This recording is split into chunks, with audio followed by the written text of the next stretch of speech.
He was a Nazi, a war profiteer, and a womanizer.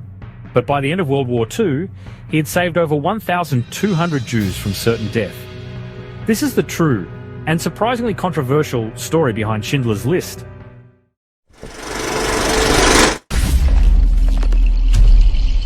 Oskar Schindler was a wealthy German industrialist and a member of the Nazi Party.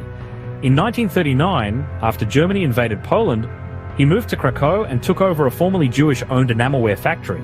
At first, he saw the war as a business opportunity. He hired Jews as cheap labor and cozied up to SS officers with gifts, liquor and luxury items, all funded by his profits. But what began as exploitation slowly became rescue. As the Nazis intensified the liquidation of the Krakow ghetto, Schindler used bribes and charm to protect his Jewish workers.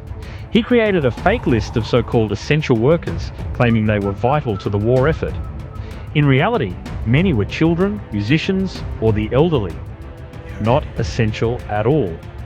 With the help of Itzhak Stern, his Jewish accountant and right-hand man, Hodler moved 1,200 Jews to a new factory in Brunlitz, safely outside of Auschwitz's reach. There they survived the final months of the war. But the full story isn't as clean as the movie. Schindler was a flawed man, a heavy drinker, a womanizer, and by war's end, completely broke. Some say he only changed after witnessing the ghetto liquidation. Others believe there was no turning point. He just quietly kept people alive. And while the film highlights Itzhak Stern, another man, Yitzhak Pemper, actually compiled the original list and manipulated Nazi records from the inside. Also rarely mentioned, Emilie Schindler, Oskar's wife. She risked her life daily to shelter Jews and nurse the sick at the factory.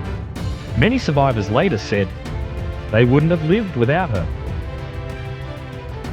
After the war, Schindler fled to Argentina, where he tried and failed to start a farm.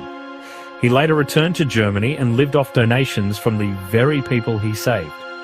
He died in 1974, nearly forgotten, but was buried in Jerusalem, honored as righteous among the nations.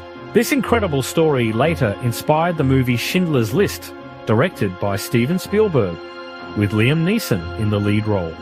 This was a 3-minute true story, and here's the real photo of Oskar Schindler, the Nazi who saved more Jews than any other individual during the Holocaust.